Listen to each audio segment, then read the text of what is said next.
marka waxaynu u baahannahay inaynu innaga inaan isnaqdinaan u baahannahay maxaa inaga qaldan inaan dhahno waana waxyaabaha waxaasoo dhan maxaan ka wadaa waxaasoo dhan waxaan ka wadaa ugu dambaystii inaan isbedelaan raba because haddaan qumanahay aan isla qumanahay oo aan aaminsanahay inaan saxsanahay way wax iga qaldan yihiin suurtagal maaha dowladdeennii way fiicnayd qaar baa waxay rabaan tii kacaankii inay noo ammaanaan noogu duldhisa oo hadday fiicnayd maxaa sidaan u noqonnay maxaa dhici karta qaar baa waxay rabaan tii 60kiina iyadoo hadday tii 60kii fiicnayd maxay afgambiga u yimid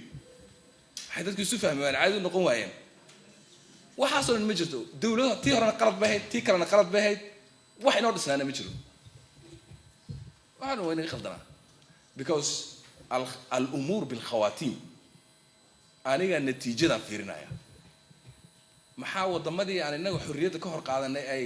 meesha aragtay u marayaan waayo annagana halkan aan u taagannahay markii horaan been ku dhisanay sax kuma dhisnay annaga waxaan u baahanayaa runta isu sheegno dadkeennu sidan kuma sii jiri karaan faqrigan kuma ceebtan kuma sii noolaan ani faqri ma dhaho ceeb waddankaan ceebaynaynaa dalkaa inaga fiican because dalku wuu buuxa barwaaqo way innagaa ceeb ku ah dalka wuxuu u baahnaan lahaa inta layna dhaafiyo in dad quma loo keeno oo marka waxaan u baahannahay dalkan ceeb baan ku nahay dalkan ceebta inaan ka dhaqno ilaahay inuu ku siiyo nicmadan oo laakiin haddana dhaqankeena uu sidaa noqdo noocan inaan u dhaqanno waa waxa laynoogu sallidayo oo ilaahay inoogu sallidayo mushkiladaha faraha badan marba mid abaaraha daadadka khawaarijta musiibadaas oo dhan waxaa layna rabaa in cashir laynoo dhigo la dhaho waad khaldantihiin ee soo toobadkeena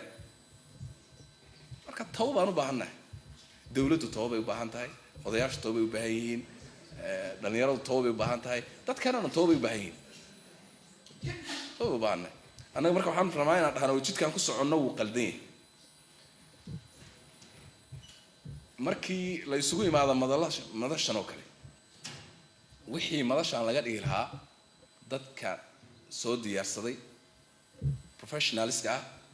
presentation ka soo jeediyey wixii oo dhan waa laydin sheegay anigu waxaasoo dhan way qoran yihiin ma raba inaan sheege waxaan rabaa aan isbedelno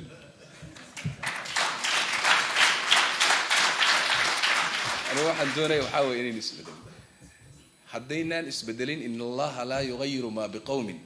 xataa yugayiru maa bianfusihim halkaasay ka bilaabataa developmentka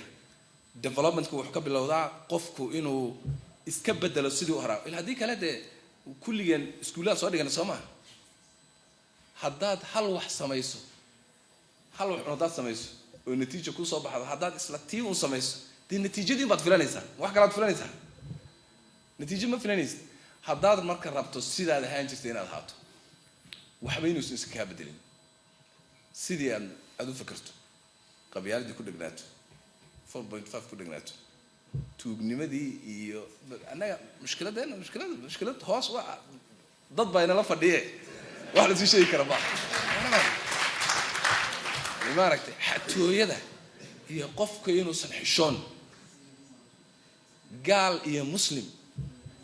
markay timaada arrinta musuq maasuqa gurigaan ka soo bilownaa soo saas maaha nepotismka iyo eexda gurigaan ka soo bilownaa markaasaa waxaa waaye qofka haddii uusan reerkooda wasiir hadduusan lahayn qofka soomaaliga ee maanta jooga xildhibaan lahayn janan lahayn wuxuu rumaysan yahay idinkuba waa ogtihiin wuxuu rumaysan yahay inuusan xaq u lahayn ama uusan marnaba helaynin inuu shaqadaas x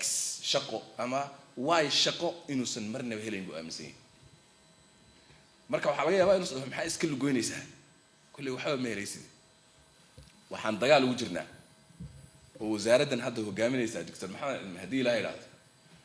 inaan soo gaarsiino dalkan haddii ilaahay yidhaahdo in qofka soomaaliga ahi shahaadadiisa iyo aqoontiisa uu ku helo bahasha oo 4.5 aan soo gabagabayno dadkuna hal meel imtixaan ay ku helaan haddii ilaahay yidhaahdo waana meesha cuqubadu nagaga soo dhacday dawlad xumadu nagaga soo dhacday habaarku nagaga soo dhacay dhibaatada ugu weyn meesha naga haysta waa